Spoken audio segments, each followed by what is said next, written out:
자, 여러분, 반갑습니다. 요새 환절기라서요, 뭐 독감이 많이 유행하니까 건강에 유념하시기 바라겠습니다. 특히 이제 시험이 아직 조금 남았는데요. 시험 일주일에 이렇게 독감을 걸려가지고 합격하는 분을 잘 못 봤습니다. 그러니까 이게 하여튼 공부도 보면 몸이 건강해야 할 수 있는 거다, 그죠? 그러니까 이제 조금 이게 환절기니까, 그죠? 독감 요새 강의 하시는 거 보면, 강의 듣는 분들 보면 대부분 저녁반도 그렇고 계속 콜록콜록, 그죠? 제발, 그죠? 이렇게 바람 중에서 이상한 바람만 안 오면 되는데 요새 같으면 황사가 많아서 아마 그럴 거예요. 그래서 좀 건강 좀 유념하시고, 건강에 유념해야지 이렇게 집중을 할 수 있을 것 같습니다. 자, 오늘은 여러분들 재고자산을 하게 될 건데요. 이전에 우리가 했던 있죠. 당자라는 부분이 상당히 볼륨이 큽니다. 근데 그런 것들을 제가 계속 강조하는 이유가 뭐냐면, 이 당자자산이 우리가 회계 처리를 할 때 기본기를 잡는 있죠. 굉장히 중요한 있죠. 그런 파트이기 때문에 계속 강조를 드린 거고요. 약간 거짓말을 보탠다라면 한 50% 정도는 된다라고 제가 감히 말씀드릴 수 있습니다. 당자 자산이 약한 자, 나중에 세무이익 가서, 그죠? 자꾸 빈번하게 떨어지고 운 좋게 세무이급이 붙어가지고 또 세무이급 하시는 분도 있어요. 이게 보면 아무리 열심히 하는데 잘 안 되는 분들을 곰곰이 보면 다른 게 아니에요. 회계 처리에 대한 기본기를 잘못 닦은 분 있죠. 열심은 했다. 근데 기본기는 없다. 그죠? 그러니까 열심히 하는데 안 되는 부분만큼 저도 답답한 부분이 없습니다. 그거를 곰곰이 복기를 해보면 대부분 기초적인 개념이 흔들려 보는 분이 굉장히 많습니다. 그래서 제가 여러분한테 기초과정 가르치면서 여러분 저한테 기초과정을 배운 분들은 괜찮을 거라고 봐요. 제 생각에는. 왜냐면 근데 이제 그렇지 않는 있죠. 분들이 이렇게 보면 이 정도는 알고 스타트 해야 되는데 모르는 부분이 굉장히 많습니다. 여러분들 꼭 제가 나눠드렸던 그 당자의 전반적 개념을 꼭 숙지하고 가끔은 이렇게 돌아볼 수 있는 있죠. 그런 시간이 좀 필요합니다. 자꾸 잊어버리잖아요. 그죠? 그러니까 잊어버리기 전에 다시 한번 보면 돼요. 근데 많은 시간을 왜 사람들은 복습을 힘들어 하냐면, 내가 복습하는 옛날에 복습 처음에 했던 것처럼 그 정도에 있죠. 시간이 들 거라는 있죠. 답답함 때문에 안 하거든요. 근데 복습은 그렇게 하는 게 아니고, 복습을 하면 할수록 시간이, 그죠? 짧아져야 되는 겁니다. 그래서 복습을 그렇게 거창하게 하는 게 아니고, 하루에 잠깐, 그죠? 10분을 보더라도 한 번쯤은 이렇게 스캐닝을 하고, 그죠? 그렇게 좀 하시면 좋을 것 같습니다. 그래서 당자 부분, 여러분들은 당자는 크게 몇 가지가 있습니까? 복기를 조금 해드리면 한 10분에 걸쳐 당자를 한번 같이 생각해보죠. 당자는 크게 큰 덩어리가 5개 덩어리가 있죠. 그죠? 논점이 될 만한 거. 5덩어리 말고는 별로 큰 논점이 없어요. 그냥 약속이라는 거죠. 이런 것들은 이렇게 하자. 세금을 미리 냈으면 선납세금을 하자. 그런 거밖에 없는 거잖아요. 그죠? 모형이 있고 어느 정도 있죠. 이렇게 덩치가 있는 테마는 5개 테마가 있습니다. 첫 번째 테마가 뭘까요? 유가증권의 테마입니다. 유가증권 하면 회계 1급에서는 단기 매매 증권만 일단은 먼저 생각하시면 됩니다. 매도가능증권이나 이런 것들은요, 투자자산에서 조금을 언급해 드릴 거예요. 그럼 머릿속에 딱 생각나는 거 4가지를 한번 생각해 보는 거죠. 자산은 샀다가 소멸되는 거죠. 그죠? 항상 자산은 샀다가 소멸되는 겁니다. 그런데 보유하면서 뭔가 경제적 있죠. 사건에 대한 경제 사건이 일어날 수 있는 거죠. 그런 것들을 쭉 생각해 보면 취득의 모형하고 취득 모형, 그 다음에 평가, 보유, 처분 모형 이렇게 생각이 나야 되죠. 그래서 딱 취득에서 논점이라면 딱 머릿속에 생각나는 거, 매입 수수료는 수수료 비용인데, 그죠? 단기 매매 증권의 매입 수수료는 수수료 비용인데 영업의 비용이구나. 머릿속에 딱 하나 태극하고요. 두 번째, 평가는 어떻게 해야 됩니까? 샀다, 그리고 기말에 평가해 보니까 올랐으면 평가이익, 떨어졌으면 평가 손실이라 하는 거구나. 그래서 이걸 영업의 수익과 비용으로 처리한다더라. 요거에 논점이 딱 있어야 되겠고요. 보유 중에는 별로 어려운 게 없어요. 왜? 뭐 보통 주식을 투자해서 그죠? 보유 중에 받을 수 있는 경제적 변동은요, 배당금밖에 없거든요. 배당금을 받았으면 돈을 번 거잖아요, 그죠? 배당금 수익으로 정의한다. 그러니까 수익으로 계산한다. 요것만 딱 알면 되겠고, 처분하면 좀 거리가 있죠? 그럼 처분하면 딱 머릿속에 작동되는 개념이 뭘까요? 처분 3단계법이 생각나야 돼요. 아니, 선생님 저는 처분이 어려워요 하면, 아 그래요? 어렵죠? 그럼 처분 3단계법 한번 얘기해 보세요 하면, 그게 뭐예요? 이렇게 하면 안 된단 말이에요. 그러니까 처분 3단계법을 이용하려면 최소한 그걸 알려고 하는 여러분의 어떤 노력은 필요한 거 아니겠습니까? 근데 그 너무 거창한 걸 제가 외우라는 게 아니지 않습니까? 이치적으로 보면 내가 매각하려고 하는, 처분하려고 하는 자산부채 자본 있죠. 앞으로 다 쓰이는데요. 그 자산부채 자본에 장부에 기록된 금액을 일단 찾아야 되죠. 그 금액을 얼마에 처분할 건지를 봐야 되죠. 비교해 봐야 되죠. 그러면 처분에 따른 손익이 나타날 거 아니겠습니까? 그래서 싸게 주고 팔았으면, 그죠? 내가 손해본 거죠, 그죠? 그럼 처분 손실, 비싸게 주고 팔았으면요, 처분이 뭐 요렇게밖에 요것만 알면 되지 않습니까? 근데 이제 여기서 조금 논란이 될 수 있는 부분이 뭐냐면, 내가 주식을 매입할 때도 수수료가 나가고 매각할 때도, 즉 처분할 때도 수수료가 나가잖아요, 그죠? 매입할 때는 수수료 비용이라고 별도로 해놓고, 매각은요, 매각 수수료는 별도로 수수료 비용이라는 게 없지 않습니까? 없고 어떻게 합니까? 그냥 그 별도의 비용 처리하는 게 아니고 처분 손익 속에 그 효과를, 그죠? 바로 섞어버려 가지고 처분 손익에다 그 효과를 나타낸다는 거 있죠. 그것만 알면 되겠습니다. 그러면 유가증권 딱 생각나면 4개의 모형 중에 있죠. 포인트를 탁탁탁 머릿속에 생각하면 되겠죠. 근데 지금 제가 말씀드렸던 부분이 그 핵심 요점 정리에 있죠. 그대로 있지 않습니까? 그 얘기를 하는 겁니다. 자, 그 다음에 두 번째 모형이 바로 유가증권 모형 아닙니까? 아, 유가증권이 아니라 바들럼의 모형입니다. 그래서 이 바들럼 모형도 생각해 봐야 되죠. 선생님 안녕하세요. 바들럼의 모형을 보면 어음을 받았죠, 그죠? 그러면 약속음을 받은 거죠. 그때부터 그 어음이 소멸될까지 여러 가지 있죠. 경제적 사건이 일어날 수 있는 경우가 4가지 있죠, 그죠? 기억을 해봐야 되죠. 만기 추심 기억납니까? 만기가 되면 추심을 의뢰하고 그에 따른 수수료가 든다. 수수료 비용이지만 그것은요, 판가입니다. 이렇게 보시면 되겠고, 그런데 만약에 만기에 추심을 의뢰했는데 만약에 지급을 거절하면 부도가 되죠, 그죠? 그러면 그 어음이 부도났다라고 했죠. 정부 용자한테 밝혀줘야 될 거 아니에요? 그러니까 부도원과 수표로 대체한다는 개념 그거 하나밖에 없죠. 그럼 세 번째 모형이 바로 있죠. 배서 양도 모형입니다. 배서란 말 속에서 여러분들은 뭐를 유추해야 됩니까? 배서 양도했다는 말은 내가 이전에 어음을 가지고 받을 어음을 가지고 있다. 가지고 있는 이 어음을 배서 뒷면에다가 글을 적어서 모든 이 권리 의무의 모든 것을, 그죠? 양도하는 모형 아니겠습니까?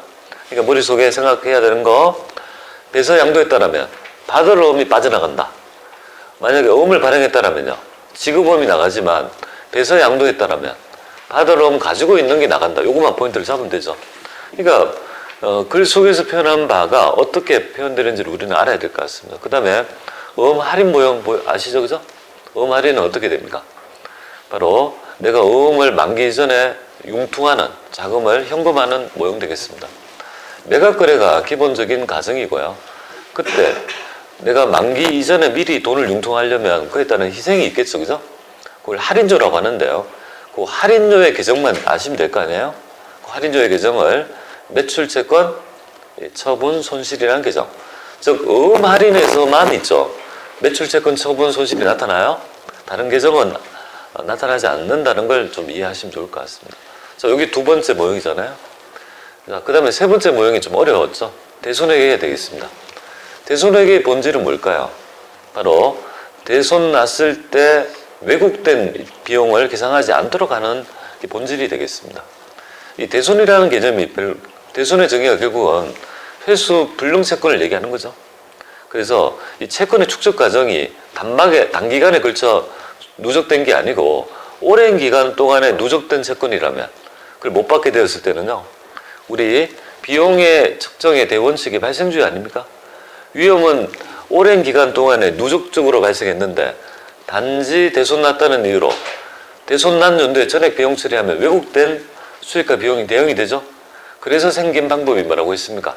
충당금 설정법이라는 게 생겼고, 설정을 하죠. 계속. 그래서 실제 대손나지도 않았지만 비용 처리를 허용해 주지 않습니까? 쭉 했다가 대손났을 때 어떻게 합니까? 대손났을 때 설정하고, 많이 설정하면 환입하죠. 그 다음에 대손났을 때 회계처리 어떻게 합니까? 되뇌일 수 있어야 됩니다. 그걸 위해서 미리 쌓은 금액인 대손 충당금 잔액 범위 내에서 우선 상기하죠. 그런데 그 측정치가, 추정치가 100% 다 커버할 수 없을 수 있잖아요. 부족하다면 비용 처리를 하는 그런 모형, 그걸 먼저 아셔야 되겠고, 그런데 이제 흔하진 않지만 대손 떨었는데 회수할 수도 있는 거 아니에요? 회수할 때는 어떻게 합니까? 대변만 신경 쓰면 되는 거죠. 왜? 회수했다라면 차변은 보통 예금이, 일단 보통 예금이든 현금이든 차변은 끝나는 거고, 대변은 뭘 할 거냐 이거잖아요. 그죠? 그래서 머릿속에 있어. 대손 충당금 증가 있죠. 처음에 우리가 대손 났을 때 충당금 잔액 범위 내에서 우선 상기했으니까 그 금액이 원위치 한다는 개념으로 있죠.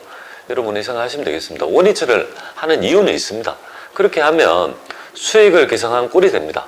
그래서 그렇게 회계 처리하면 딱 맞는데, 우리는 그 회계 처리 회수할 때 유추하기 위해서 차변에 우리 대손 났을 때 대손 충당금을 잔액 상기했잖아요. 다시 받아내면 없는 걸 하자. 그죠? 이렇게 생각해서 그 회계 처리를 익혀주시면 될 것 같습니다. 그죠? 그렇게 네 가지 모양. 그리고 저번 시간에 했던 거 뭡니까? 바로 기말에 손익정리분기 생각납니까? 기말에 손익정리분기. 그걸 왜 할까요?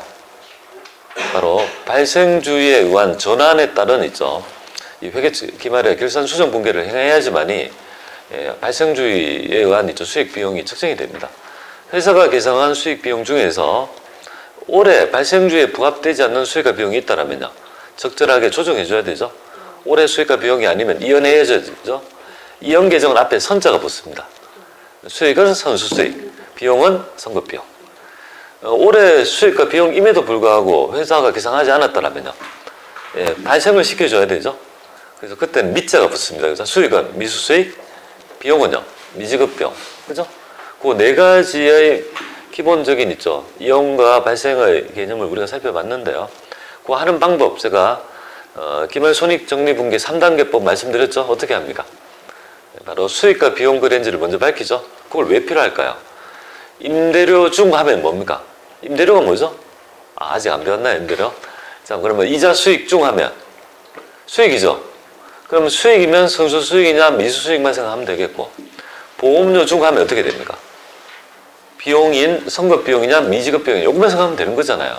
두 번째 어떻게 해야 됩니까? 두 번째 2단계가 뭐냐면 바로 이 발생주의에 의한 있죠. 수익과 비용을 우리가 찾아내야 되잖아요.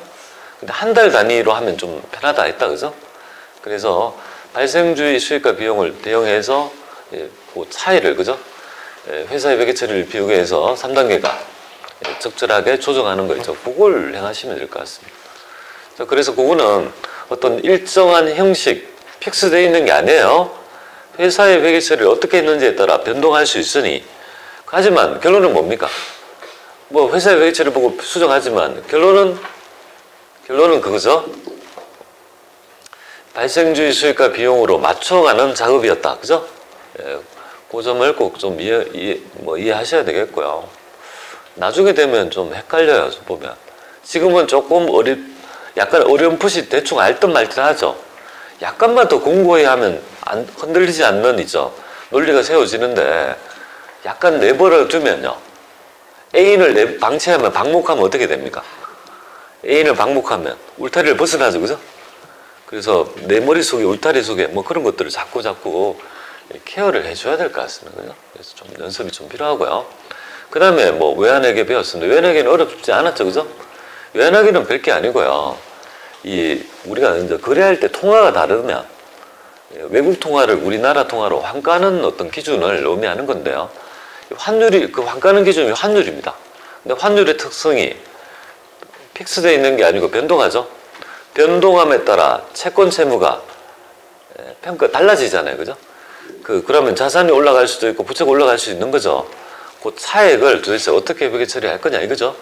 그런데 그 평가 과정에서 나타나는 환율 변동 손익을 기말에 평가할 때 나타나는 거는요. 외화 환산 손익, 그죠? 외화 환산 기말 분계가 환산이 들어가고 외화 환산 이익이냐 손실, 기준 분계는요. 외환 차익이냐 자산, 요것만 정확하게 구분해 가지고 처음에 기록된 자산과 부채에서 변동이 어떻게 됐는지를 아시면 되잖아요. 그러면 그런 것들을 정확히 알려면 기본적인 여러분이 뭐 그때 배우셨던 기본적인 복식 부기의 원리를 알아야 되죠. 수익이 증가하려면요. 자산 부채의 증가는 어떻습니까? 자산이 증가하고 부채가 감소함에 따라 자본이 결론적으로 증가하는 성격을 지니고요. 비용이 증가하려면요. 바로 자산이 감소하거나 부채가 증가함에 따라 자본이 결론적으로 감소하는 특징이 있더라. 그죠? 그 개념이 꼭 머릿속에 있어야 될 부분입니다. 그런 어떤 기본계가 없이 나중에 뭐 여러 가지 뭐 세무조정이나 이런 것들 할 수가 없습니다. 그러니까 제가 법인세 전산세무 1급 강의가 바로 뭔지 아세요? 바로 지금 말씀드렸던 있죠. 수익이 나타나려면, 즉 소득이 나타나려면 어떤 효과가 있을까요? 부터 스타트합니다. 왜냐면 그런 기본기가 안 돼 있는 부분이 굉장히 많습니다. 꼭 좀 자기 걸로 체화해서 언제든지 자꾸 저도 뭐 그런 얘기 많이 하니까 여러분들 조금 귀가 열리죠, 그죠? 처음에는 잘 모르지만 한 10번을 되뇌면 또 저 얘기야? 속으로, 그죠? 그 정도까지가 여러분 마음속에 되어야지 완벽하게 자기 것이 될 것 같습니다. 전자는 슬슬 뭡니까? 차변 대변이 헷갈리지 않는 시기에 와야 되는데 조금씩은 감이 와야 될 것 같은데요. 그래서 제가 수요일날 보통 브레이크 하는 이유가 그런 거 좀 약간 뒤쳐졌으면요. 약간 이렇게 따라잡을 수 있는 시간적인 여유를 하라고 한 거다, 그죠? 그런 걸 잘 하시면 좋을 것 같습니다. 자, 오늘은 그 새로운 자산이죠.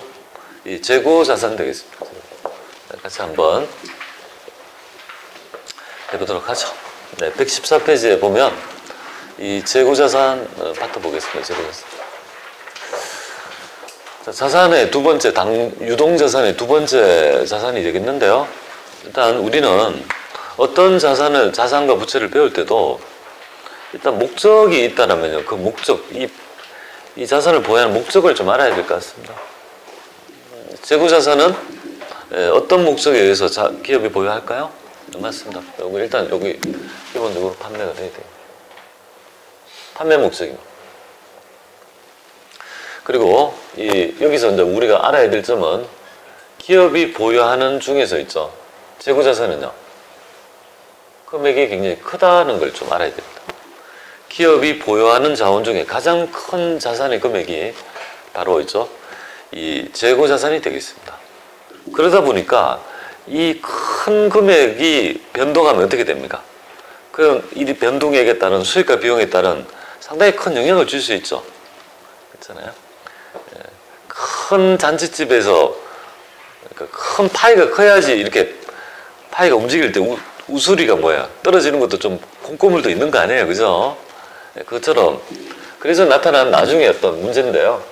금액이 크다는 이유 때문에 나중에 보면 평가할 때 적합법이라는 있죠. 적합법 회계처리라는 부분이 나타나게 됩니다. 나중에 배우게 될 겁니다. 적합한 회계처리하는 방법이 있습니다. 왜냐하면 고가가 되면 자산이 증가하기 때문에 그걸 억제하기 위해서 적합법 회계처리라는 거 나타나게 됩니다.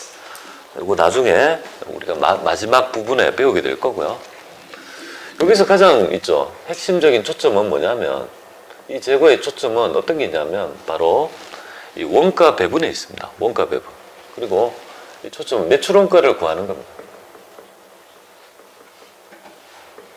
초점 매출 원가를 이 재고에서 나타납니다. 매출 원가가. 굉장히 중요한 자산이 되죠. 매출액과 매출 원가가 나타나는 굉장히 중요한 부분이 되겠습니다. 전체적인 그죠?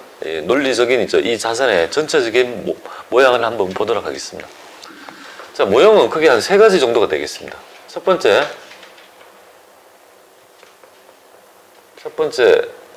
재고자산을 뭡니까? 일단은 먼저 취득해야 되죠. 그렇지 않습니까? 사야 될 거 아니에요, 그죠? 살 때의 원가 결정이 처음에 대두되는 문제가 되겠죠. 얼마로 기록할 거냐, 얼마 주고 산 금액으로 결정할 거냐. 그러니까 처음에 먼저 대두되는 개념이 바로 첫 번째 모형이 취득 원가 결정이 되겠습니다. 그죠? 여기서 첫 번째 여러분이 가져야 될 건데요. 엄밀히 따지면 취득이 중요한 게 아니라 이걸 판매 목적이니까 팔아야 될 거죠. 본래 목적이. 판매될 때가 하이라이트인데요. 우리 회계 1급에서는 이쪽에 출제가 많이 돼요. 쉬운 거. 그리고 이제 상대적으로 좀 쉽게 이렇게 내고 세무 2급이나 어려운 회수일수록 본연적인 판매 모형 있죠. 판매됐을 때 어떻게 회계 처리가 되는지 그 모형이 좀 중시되고 있습니다. 그래서 솔직히 재고 회계 1급에서 재고에서 간단하게 설명하자면 매입운임만 설명하면 그죠? 끝. 그렇게 해도 가언이 아닙니다. 그렇게는 할 수 없는 거죠. 자, 취득했습니다. 결정합니다. 그 다음에 이제 2가지가 있겠죠, 그죠? 이렇게 2가지가 뭐냐면 취득해서 본연적인 목적이 결국 판매된 거하고 미판매된 거하고 이렇게 2가지가 있겠습니다. 그죠? 미판매된. 모형이 이렇게 되겠죠. 그죠? 판매된 거하고 미판매